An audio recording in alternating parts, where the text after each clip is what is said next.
Welcome to the Ricky Matthews Show from the Citizens Bank studio. I hope you're having a great day as we continue to celebrate so many people across the great state of Mississippi who are working really hard in the trenches to make this such a great state.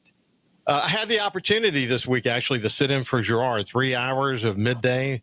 I really enjoyed it. And I was reminded as I did the show, as I got notes from people, friends from across the state who were listening, just how powerful SuperTalk really is. It's an amazing company what Steve and Kim have built, and I'm privileged to be a part of it in my retirement. The opportunity to have this show that on Thursdays actually goes to other parts of the state. It's really a blessing, and I'll continue to do this as long as I feel like I'm able to talk about things that matter and have deep conversations with people that matter, and maybe from time to time get on issues that I deem to be important.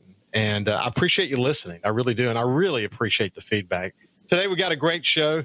The first half is someone that I really enjoy catching up with from time to time. He's been on the show more times than I even remember. Michael Watson, the Secretary of State here in Mississippi. Michael, how you doing, my friend?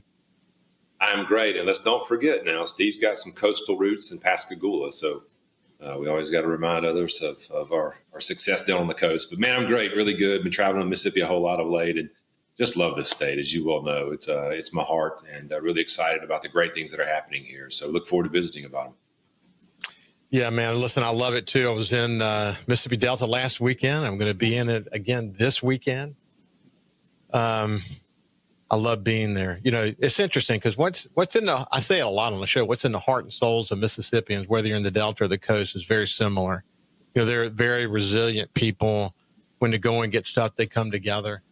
But the landscapes and so much about the two places is so different. And I love that. I love the contrast. Out of our kitchen window, incidentally, we can see 1,000-acre farm field. And then the backdrop of that is a tree line that's on a river.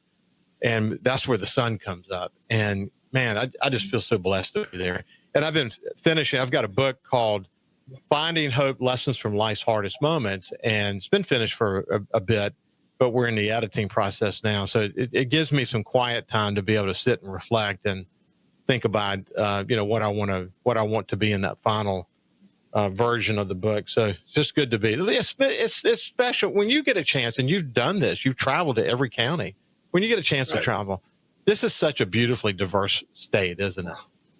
Incredible. And, I was just thinking as you work on your book and see those sunrises and sunsets in the Delta, we love them. They're special on the coast. I don't know if they get any better than over the water, but they're pretty special in the Delta, sunsetting and sunrise, and just beautiful people up there. A lot of similarities, of course, for Mississippians all across the state. And I've told you this before on the campaign trail. We had a little incident up in Northeast Mississippi where I had the girls, and it was the weekend before the primary, and Lauren had to sing in a wedding. So it was me and the three girls, and I just gotten done speaking at an event, and I had a little whiff of something going on with my youngest, and I had to go change a diaper. Well, unfortunately for me, and I'll try to shorten this up, but unfortunately for me, I didn't have any wipes. And one of the grandfathers in the crowd saw me scurrying around and knew that I had an issue. He walked to his vehicle, got his pack of wipes out of his truck. But by the way, now I have a pack of wipes all the time in my truck. Then walked across the street to the store and bought another pack of wipes. This guy, he didn't know me from Adam. He was from North Mississippi. I'm from South Mississippi. But it's just that connecting thread of we take care of each other here in Mississippi, and it's just who we are. And again, all across the state, we meet those folks every day, and this is just a wonderful state. Yeah, no, I can't agree more. Hey, listen, I'm going to shift gears. My son Justin is he's in the consulting business. He works for Price Waterhouse. He came through from Auburn to the energy sector in Houston, and then to New York City. And sort of worked his way up. He actually works on a team now directly for the CEO of Price Waterhouse, and they have developed a new strategy for the company, 350,000 employees around the world. Very, very large company. And he's traveling the world literally as we speak, rolling out this new strategy. And he's in Brazil literally right now. And he sent a note this morning, and it really kind of unleashed me doing a little bit of research, but he said that he was in Brazil listening to a Brazilian economist, and he dropped a really interesting fact and was curious about whether it was actually true or not. But it said that course, the U.S. economy is huge. They're very focused on it, obviously, in Brazil because of the tariffs. But I think they would be focused on it anyway, just because the GDP in America is so significant and so important.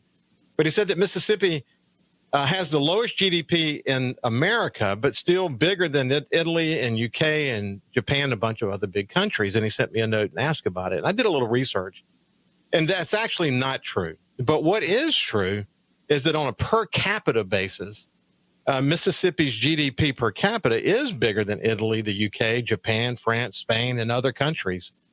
I was kind of blown away by that. So I did a little bit more research, and I dove a little bit deeper.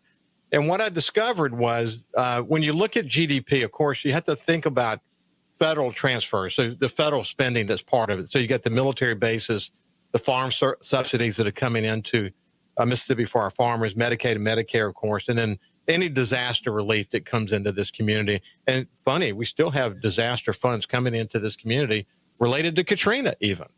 So that injects billions into our GDP. But again, if you dive a little bit deeper, what you learn is that there are 56% of adults who work here or even seek work here. So 56%. That's the lowest in the U.S. That's that labor participation rate that the governor mentions all the time. But we have the highest GDP per capita, but we have the lowest participation rate in the nation. And that really brings focus to economic development and diversification and why all these wins and headlines that we're having these days are so important. I know that's a lot, but it really does bring into focus the work that we're doing. Then you add AI into that and its impact on jobs in Mississippi over, say, the next 10 years. Right. And we got to stay focused on it, don't we, Michael? We do, and that's one of the great things about the work that's happening now. And I give credit to the governor; he's done a really good job of focusing on workforce development and economic development as well. But talk about Courtney Taylor, and she's doing a phenomenal job as well. And from our perspective, I think you looked at it a couple of different ways. Number one, with those numbers, that is absolutely incredible. I think it speaks to our resiliency and the toughness and the entrepreneurial spirit that's in Mississippi. We punch above our weight, I would like to say.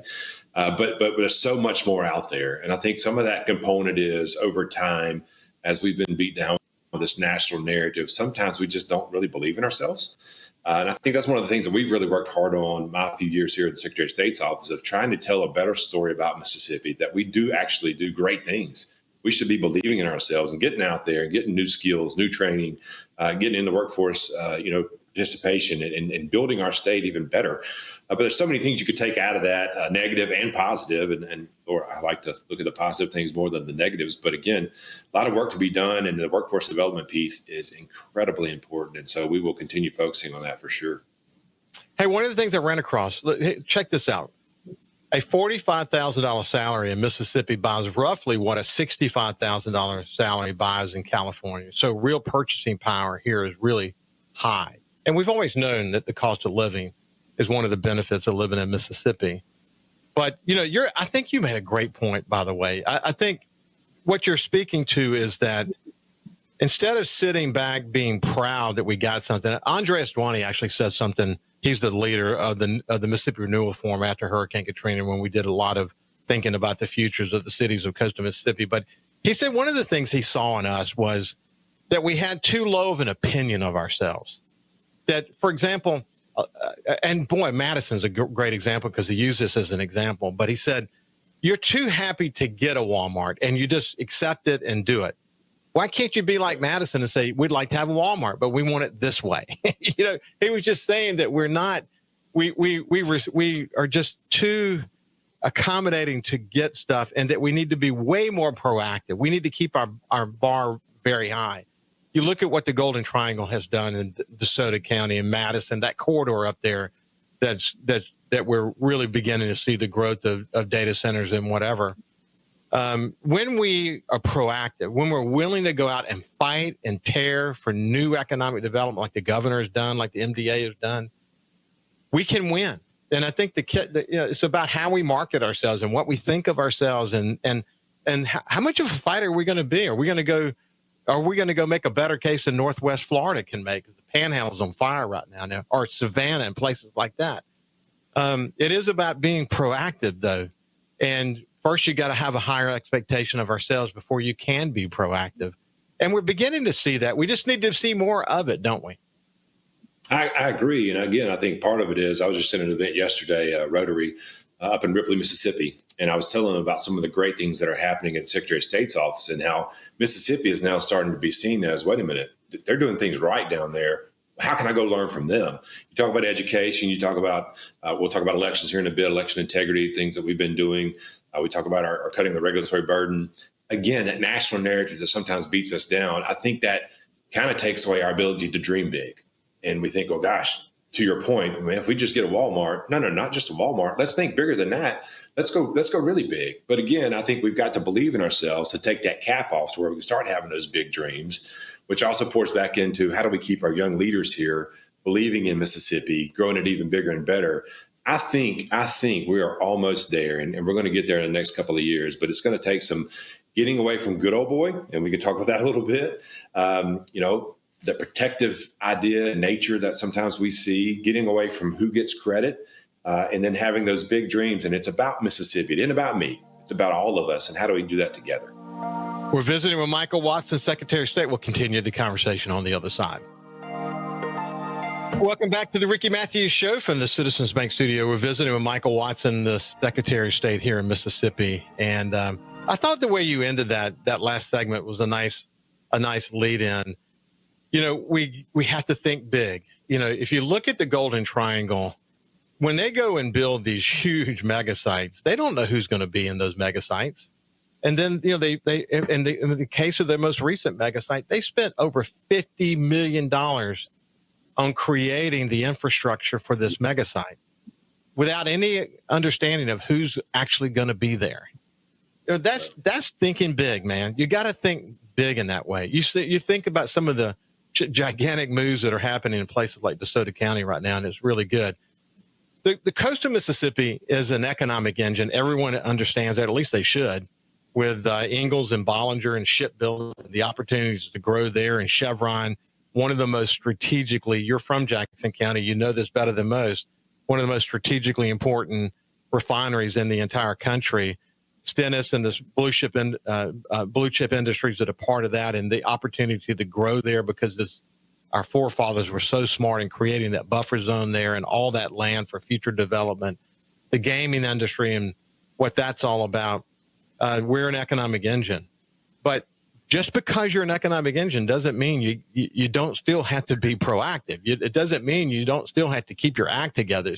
It doesn't mean that you can't or you shouldn't come together as a region to proactively promote this region in a way that enables us to bring in more advanced manufacturing and whatever it might be that would enable us to diversify this economy. One of the most frustrating things for me, for people who are not watching this, the BP money that came here in the form of the Gulf Coast Restoration Funds, for 5 years, Michael, I've screamed on this show that we're thinking too small. I know there's efforts underway now, but the Lieutenant Governor literally had to hit a pause button because we were unable to think big on our own. We had to be, unfortunately, forced to think big because it had become a political football. But when we've got to be able to use things like the Gulf Coast Restoration Funds. There's many years left, lots of money there that could help us maybe we could actually turn the corner on some big projects that otherwise would not be, whoever the developer is may not be able to make the numbers work. We could actually make the numbers work now. These are the kind of things we've got to be able to do, isn't it? It is. And I remember I was the co-chairman of the infrastructure group early on with Governor Bryant. One of the things I first said was these absolutely have to be transformational projects. This is a once in a lifetime opportunity. We hope we don't see that ever again. And I remember working on the idea of what if we have a multimodal type of facility somewhere up 49 that has, train access. And obviously we got airports, you got great roadways. That wasn't in Jackson County, but that would have been great for the whole coast. And so having that mentality of, well, just because I'm from Jackson County doesn't mean I need a new boat ramp or whatever. let me think something big that helps the entire coast. And I appreciate, the business council's kind of come out lately and said some of those things. And I know you've said this for quite some time, but man, I'm on the same page with you. If we nickel and dime ourselves to death, we're going to look back in 30, 40 years and have to apologize to our grandchildren and, other folks around the community. We missed the boat there. So I hope we are focusing on that and moving forward. And hopefully, again, those transformational projects are the ones that we focus on. And it doesn't necessarily have to be in my district or your district. What is best for the entire coast? And I think that's the focus we've got to take. And if we don't, we're going to mess up. Hey, listen, I went to Southern Miss with Tim Pierce, the new mayor of Long Beach. And as you know, he worked at Stennis and NASA for 40 years. And later in his career, he led strategic planning for NASA at Stennis. Think about that for a minute. And now he's the mayor of Long Beach. Big deal. And so his first meeting, the meeting where they had this coming to Jesus meeting, where the mayors were present and all these representatives and the business council, Tim says his first words uttered as the new mayor of Long Beach in that meeting was, man, we're not thinking big enough. We're just not thinking big enough. He understood that a rising tide, no matter where that is going to lift all boats of coastal Mississippi. So it might have to be in southern Stone County. Or maybe it's over in Pearl River County. There's tremendous land in Pearl River County. Maybe it needs to be in northern Harrison County. But as they pointed out when they put together the regional effort in Oxford, there are certain conversations that just that are had better in a regional context. Right now we have regional conversations. Yeah, go ahead. You've seen it, and you've alluded to it with Golden Triangle, and we've now seen lately DeSoto County has joined with counties around them. I think that's the right approach. Look, Forest County right now, Hattiesburg, the big site that they're developing there along I-59, that's because of several groups came together and focused on that. It wasn't just one entity. So I think as a whole, the coast has got to do a better job of that very thing. And it doesn't matter if it's in Jackson County or maybe George County, Stone County, as you mentioned. If it's big and it's going to impact all of us, let's go. It doesn't have to be in my backyard. Yeah, no, I agree. And Mike, I think we have to be super proactive, and we're not going to. And I think you still got to have the economic development organizations we have today. I've never believed that they should be done away with. They have work to do that's county specific. They have industrial parks to manage. They're in the utility business. They got to do all those things still. But then there's opportunities for us to come together, and we just need a framework to be able to do that. Yeah, it's interesting. So many opportunities in Mississippi to begin to close these gaps. We need more labor participation in Mississippi. We need job training to continue to be a big deal. I spent an hour with Mark Keenan, president of Mississippi State, recently. And my goodness, I mean, the areas of dimensions of his world that's focused on connecting what they do at Mississippi State to the economic opportunity in this state. It's not just talk, dude. It's happening. Mississippi Gulf Coast Community College is leading the nation in that regard. So, we could go on and on about that. Yeah, you're right. Yeah. So, listen, election integrity. We got an election coming up. Why don't you kind of give us the latest on that? Yeah, so November 4th, just around the corner, for those of you who have elections coming up in your districts. It's not all across the state. So there are different counties with different elections. You've got some school board elections. You've got some corner elections. You've got some supervisor elections. You've got some legislative elections. And we encourage folks to go to our webpage. My Election Day will tell you exactly all the information that you need to know. For some of you, your counties, your circuit clerks will be open this Saturday for voting. Some of you, they won't. So again, that depends on what type of election it is, which is why we tell you to go to My Election Day on our website to make sure you've got all of that information. You can see a sample ballot. You can see where you go vote. Really good information there. So I just want to make sure people are aware there is an election coming up, some very important elections. And again, Ricky, we've talked about this. Sometimes we see these national elections and we watch the U.S. Senate, we watch the presidential race. These school board elections are the ones that can raise your taxes really quickly. Those are very important at the local level. So I encourage folks to make sure that you're paying attention. If you have an election, prepare yourself, study the candidates, get out and vote, because again, those local level elections are the ones that can impact your lives much more quickly. So that's my pitch on elections coming up on Tuesday. Election integrity, really, really proud of the things that we've been doing here in the last 5 years at Secretary of State's office. When we came in, we started looking across the country and seeing who was doing what. There's this group that does a national study on the integrity of the process of your elections in each state. Well, Mississippi at the time was number 26.